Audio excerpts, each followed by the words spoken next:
Hello दोस्तों, हम फिर से लेके आ गए हैं एक आप लोगों के साथ एक सच्ची घटना के साथ। मैं फिर आप लोगों के साथ उपस्थित हूँ अनुकुटी स्टोरी में। एक ऐसी पीड़िता है जो कि अपने मनपसंद से लव मैरिज उसने घर से भाग करके शादी कर ली थी एक लड़के से। अदर कास्ट का लड़का था, लड़की कुछ अदर कास्ट की थी। तो उनका 6 महीने तक तकरीबन अच्छा ताल्लुकात चला। उसके बाद उस लड़की को उन सब लोगों ने टॉर्चर करना शुरू कर दिया।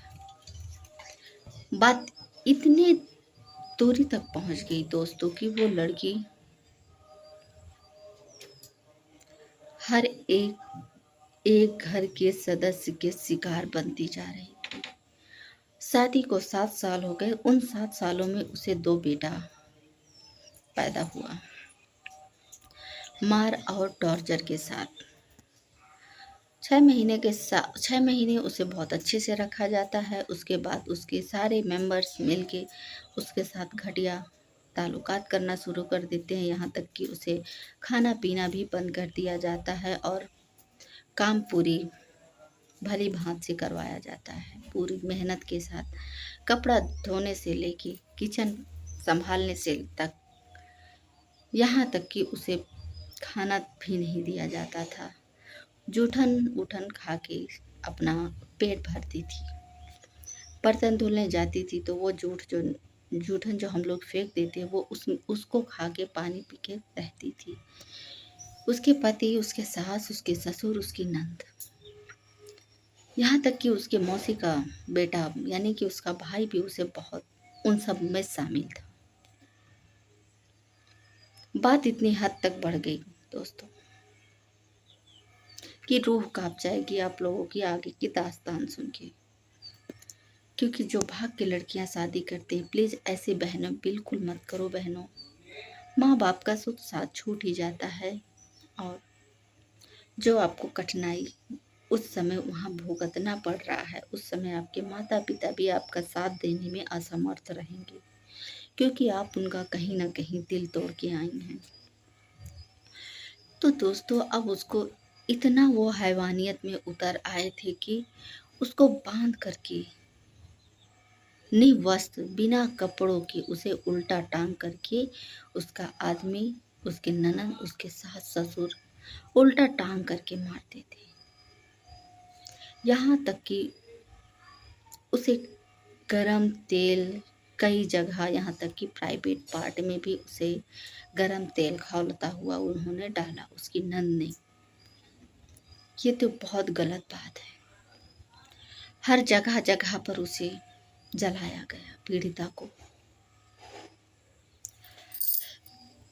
कई सब उंगलियां उसकी जली हुई थी दोनों हाथों की। मैंने आज वो वीडियो देखा था तो मुझे लगा कि शायद उस मुद्दे पे मुझे भी ये कहानी बतानी चाहिए थी। फिर बहुत दिन होते हुए भी उसने सोचा कि गरम करके चाकू उसके होठों पे छुआ दिया गया। उसका होठ ऐसे कटा हुआ था।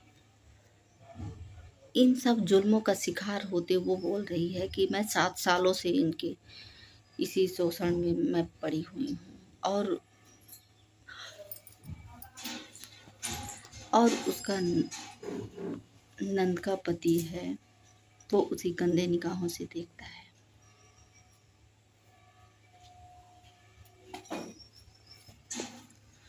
उसके बावजूद भी उसने इतना सब कुछ सहा। वो लड़की की तो ताक देनी होगी, लेकिन अब उसने भी थोड़ा सा गंदा काम किया था। अब उसकी नंद का आखिरी पड़ाव था कि इसे इसके चेहरे पर एसिड डालना है। पीड़िता को इतना टॉर्चर करने के बाद भी अगर उसे खाना मांगा जाता था तो उसे मलमूत्र के रूप में मिलता था।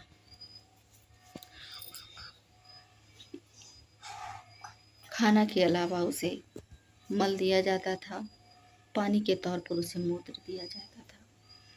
ऐसी तो कोई महिला नहीं अपनी एक औरत के साथ इतनी बेइज्जत नहीं कर सकती है दोस्तों। यहाँ तक कि उसे निवस्त्र तक मारते थे, बिना कपड़ों के उल्टा लटका के मारते थे। और सब बोल रही है वो महिला पीड़िता कि नाच नाच के मारते थे, गाना गा गा के सब लोग मुझे मारते थे। क्या बीती होगी उस औरत पे। वही ना कि वो भाग के शादी कर ली है। और दोस्तों, जब उसे एसिड फेंकने की बात आई तो वो कह रही है मैं एक मंजिल से, उसे कह रही कि बिना कपड़ों के उसे रूम में एक रखा गया और फिर वो पेटीकोट ब्लाउज पहन के एक मंजिल से कूद के नीचे आई और किसी तरह से अपनी जान बचा के वो अपने मायके वालों तक पहुंची। पहले वो देखने में बहुत खूबसूरत थी, लेकिन इस टाइम पे वो बदसूरत बेचारी लग रही है क्योंकि उसे बहुत ज़्यादा टॉर्चर किया गया है। ऐसे किसी के साथ किसी को भी करने की कोई आवश्यकता नहीं है। किसी को सरकार इतनी बड़ी किसी लड़की के साथ अत्याचार करने का किसी भी व्यक्ति को ससुराल वालों को नहीं दिया जाता। टॉर्चर का बताया जा रहा है कि जो उसे टॉर्चर कर रहे हैं कि उसके माता पिता से पैसा लेके आए और जो खेती बाड़ी है वो उसके नाम कर दें उसके पति के। अगर वो ऐसा नहीं कर रही तो उसको मार रहे हैं और ये भी धमका रहे हैं कि इसके भाई को मार डालेंगे, इसके बहन को अगवा कर लेंगे। तो इसीलिए से वो चुपचाप से सहती आ रही थी। लेकिन 7 सालों के बाद उसने सोचा कि ऐसी ज़िंदगी से मुझे भागना ठीक है। एसिड डालने की, मेरा चेहरा तो ऐसे भी बदसूरत इन लोगों ने कर दिया है, अगर और ज़्यादा रुकी तो मैं दुनिया में मुँह भी निकाल नहीं रहूँगी। खैर, उसने अपनी शायद जो अपनी लिखाया भी था पुलिस में, कंप्लेन भी किया था, लेकिन उसकी कोई सुनवाई नहीं कर रहे पुलिस वाले। यही कहा जा रहा है पीड़िता को कि धुतकार के वहाँ से भगा दिया जा रहा है। लेकिन मेरे पुलिस कर्मियों से यही एक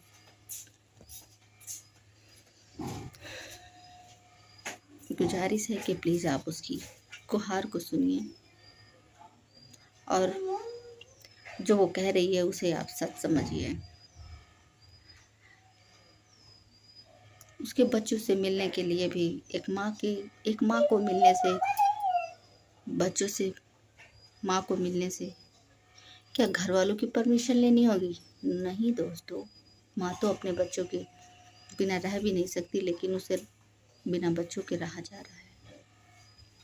तो आपकी राय क्या है? प्लीज़ आप कमेंट में ज़रूर बताएं कि उस लड़की के साथ अत्याचार हो रहा है।